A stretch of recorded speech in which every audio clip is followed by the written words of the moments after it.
চিৎকার না করে বড় বড় কথা বলছিস? দাঁড়া, তোদের আমি এক্ষুনি মজা দেখাচ্ছি। এ কথা বলে পরি তার জাদু দিয়ে দুই কাকের ছানাকে ফুল বানিয়ে দেয় আর সেখান থেকে চলে যায়। হে কি, আমার ছানা দুটো তো এখনো বাড়ি ফিরলো না।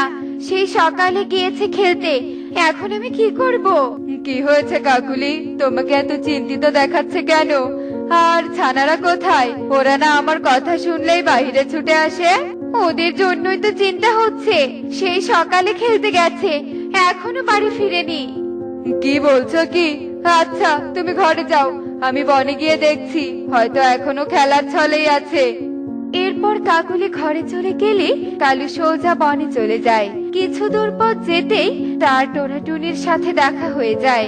এ কি কালু দাদা, তুমি এত তাড়াহুড়ো করে যাচ্ছ কোথায়? কি হয়েছে? কিছু কি হয়েছে নাকি?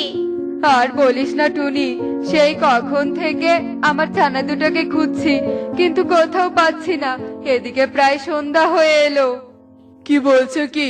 চলো আমরা তোমাকে সাহায্য করি, এভাবে একা একা খুঁজলে তো অনেক দেরি হবে। এ কথা বলে তারা তিনজন আবার কাকের ছানাদের খুঁজতে থাকে, আর এভাবে খুঁজতে খুঁজতে হঠাৎ তাদের খরগোশের সাথে দেখা হয়ে যায়।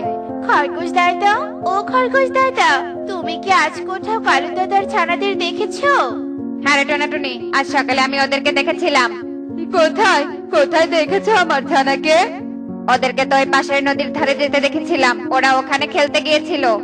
এ কথা শুনে তারা এক মুহূর্ত দেরি না করে সোজা নদীর ধারে চলে আসে। এ কি, এখানেও তো আমার ছানা নেই, এখন আমি ওদের কোথায় খুঁজবো? এভাবে কান্না করো না কালু দাদা, দেখো আমরা ঠিক তোমার ছানাদের খুঁজে বের করবো। আমরা এখানে বাবা, আমরা এখানে। বাবা, আমাদের ঠিক করো। কে কে কথা বললো? কনকুহু, তোরা কি এখানে আছিস? আরে, এই ফুল দুটো আবার কিভাবে কথা বলছে? আমি কুহু, কোনো ফুল না। হ্যাঁ, আর আমি কনক। আমাদের ঠিক করো, আমাদের এভাবে থাকতে খুব কষ্ট হচ্ছে।